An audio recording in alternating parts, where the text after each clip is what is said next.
돌아온 임종서, 여권의 3대 리스크, 이런 제목이 지금 두 개 다 동시에 나와 있습니다.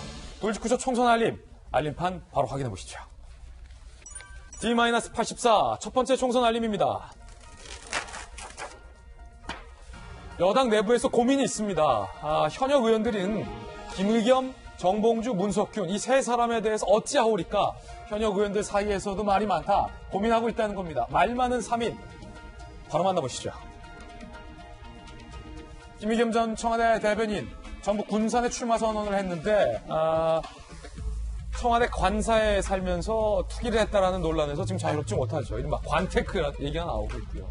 정봉주 전 의원도 서울 강서갑에 출마 선언을 했어요. 그 지역 국회의원인 금태섭을 잡겠다. 빨간 잠바를 입고 있다.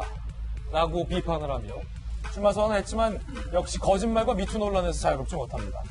그리고 문석균 씨는 경기의정부가 아버지 지역구에 출마 선언을 했지만 세습에 이번엔 문석균 씨의 자녀의 교육에 아빠의 공간 찬스를 썼다라는 얘기까지 나오고 있는 그런 상황입니다.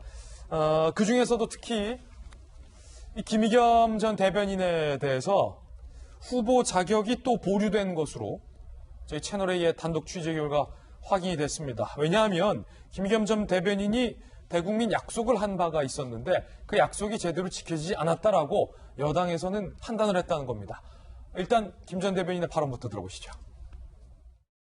그건 제가 실행을 한 뒤에 여러분들에게 밝히겠습니다. 선거 기간 중에 제가 기부를 한다고 하면 그 기부행위 제한금지법 이런 것들도 있고 그래서 제가 가장 논란이 되지 않고 원만하게 할 수 있는 그 시기를 한번 보겠습니다. 약속은 꼭 지키겠습니다. 라고 했지만 민주당의 판단은 달랐다는 겁니다. 김의겸 후보 자격도 보류, 이유는 너무 적은 기부액 때문? 민주당에서는 1차 국회의원 후보 자격 심사를 했는데 그때 당시 김의겸 전 대변인이 기부 내역 자료를 제출하라라는 당의 요구에 대해서 제출하지 않고 일단 보류를 했다는 거예요. 그래서 민주당에서는 보류를 했습니다. 왜냐하면 자료 제출을 안 했으니까. 2차 국회의원 후보 자격 심사에서 김의겸 전 대변인이 기부한 자료를 제출했지만 저희들이 취재한 바에 따르면 그 기부액이 본인이 시세 차익으로 얻은 이른바 수익보다 너무 현저히 적다는 겁니다. 결국 당은 재보류 결정을 했다라는 겁니다. 너무 적은 기부액 얼마였길래 일단은 건물 매매 시세 차익은 8억 8천만 원입니다. 사실은 대박인 거죠.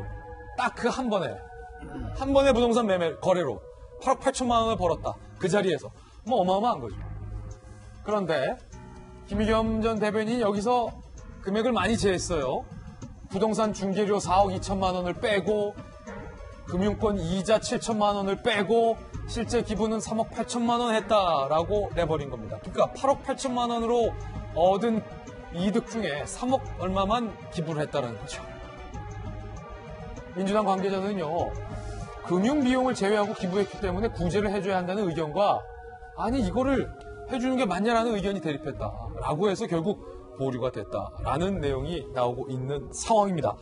결국은 민주당 내부에서 이견이 많다라는 상황인 건데 박 변호사님 자의적으로 본인이 부동산 중개료랑 금융 이자를 빼는 게 이게 사실은 상식적으로 이치에 맞지 않거든요. 네.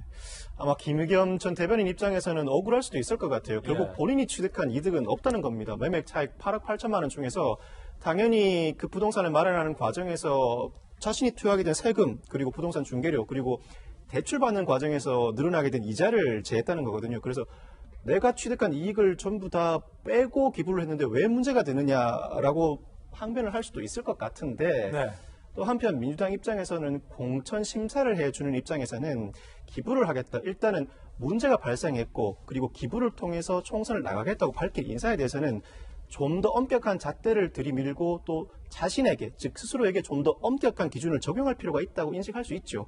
단순히 이득을 취하려고 했다가 비난이 일어나니까 그 이득을 모두 포기했다는 걸 넘어서서 더 많은 것을 내놓아야 국민이 공감할 수 있고 그 정도 수준에 이르러야 공천을 받아들일 수 있다라고 공천심사위원회에서는 또 충분히 판단할 수 있다고 봅니다. 저는 박성규 대변인 민주당에서 김의겸 전 대변인에 대해서 이거 받아주면 안 된다라고 목소리를 내는 민주당 현역 의원들이 지금 많다는 건데 그렇기 때문에 보류가 되고 있다는 거잖아요. 네. 문제를 김의겸 전 대변인이 조금 잘못 인식하고 있는 게 아닌가. 그러니까 무슨 말이냐면 기부를 3억을 하든 8억을 하든 아니면 본인이 벌은 거에 10배, 80억을 기부하든 이게 문제가 아니라 본인이 공직자로서 청와대 대변인으로서 관사에 온 식구 들어와 살면서 그 청와대 문재인 대통령께서 장관께서 그렇게 하지 말라고 했었던 부동산 투기를 했다는 것.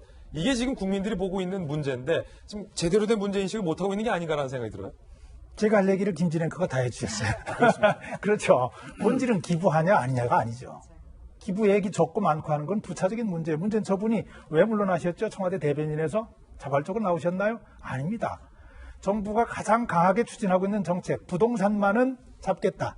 부동산 투기를 통해서 돈 버는 일은 없도록 하겠다고 대통령이 그토록 강조하시는데 대통령이 바로 그림자라고 하는 대변인이 그 대통령의 정책 시행 방향에 대해서 국민 앞에서 한 약속에 대해서 그야말로 말도 안 되게 짓밟아 버린 거거든요.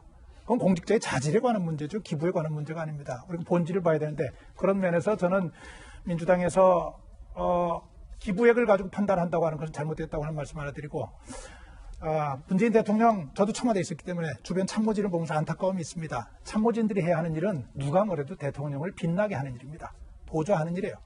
대통령에게 누가 된다 그러면은 그 그림자라도 취해서는 안 되는 게 참모 역할이거든요. 적어도 참모로 생활하는 동안에 그거 못했다 그러면은 벗고 나와야죠. 그런데 이번에 보니까는 참모 복이 참 없으신 것 같아요. 청와대에 경력 쌓고 나와서 출마하겠다는 사람이 70명이 넘는다는 것 아닙니까? 저는 그건 아니라고 생각하죠. 예. 그런가 하면 임종석 전 실장도 복귀를 했습니다. 직접 들어보시죠. 김정은 위원장은 그 속을 다 알 수는 없지만 솔직하고 대담한 리더였습니다. 미래 세대를 위해 평화를 넘겨줘야 합니다. 문재인 정부의 평화 프로세스와 민주당의 평화 정책에 힘을 실어주시기를 간곡히 부탁 말씀드립니다. 박상철 교수님, 지금 임종석 시장 정계 은퇴한다고 했거든요. 그런데 어제 이제 민주당이 어떤 정강 정책을 발표하는 어떻게 보면 방송의 어떤 간판으로 지금 복귀를 한 거예요. 이번 총선 나온다는 얘기도 나오고 있고. 글쎄요, 저는 참 저게 그렇게 좀 이렇게 바람직하게 보이진 않아요. 그래요? 임종석 전 실장이 자기가 본인이 한 그 말에 무게도 있고 또 역할을 한 게 한반도 평화라는 문제가 국회의원 하나 자리하고 바꿀 자리는 아니거든요. 상당히 진지하게 할 일이 많은 것이고 물론 이제 당에서 임종석이라는 상품성 때문에 필요하다라는 것은 저는 뭐 이해한 건 아니지만 네. 이제 더불어민주당이 집권당입니다. 정말 조심할 게 뭐냐면 우리나라 총선에서는요 한 50% 가깝게 새로운 사람으로 바뀌거든요. 그것은 뭘 뜻하냐면 국민들은 뭔가 변화를 원한다는 거죠. 변화를 원한다. 변화를 주기 위해서 뭐 야당에서는 합당을 한다고 간판을 바꾸는 거, 저 정도 변화 줄 수 있을까? 그러면 더불어민주당도 할 것은 뭐냐면 바로 공천입니다. 어떤 사람을 공천했느냐. 그래서 지지자층만 좋은 게 아니라 많은 국민들이 좋은 사람을 공천을 하기 위해서 인재 영입을 해줘야 되는 거거든요. 그게 지금 이제 더불어민주당이 할 지도부의 역할인데 만약에 변화를 파기적으로 못 주면 어떤 상황이 가버리면 거꾸로 야당이 원하는 대로 가버려요. 즉 중간 평가를 받아버려요. 아 옛날 사람 썼어? 우리가 평가해 줄게. 변화로 안 간다는 겁니다. 그래서 저는 임종석 실장이 정치를 하고 싶은 마음이 뭐 보통 사람들이 뭐 죽을 때까지 하고 싶은 게 정치란 말도 저는 들었습니다만은 본인이 그 마음이 없지 않아 있겠죠. 그 기회는 언제나 올 수도 있고 이왕 마음 먹었다면 더불어민주당이 보다 더 과감하게 변화의 길목으로 가야 된다라는 말을 해준 것이 더 좋지 않을까 뭐 이런 생각을 합니다. 그렇군요.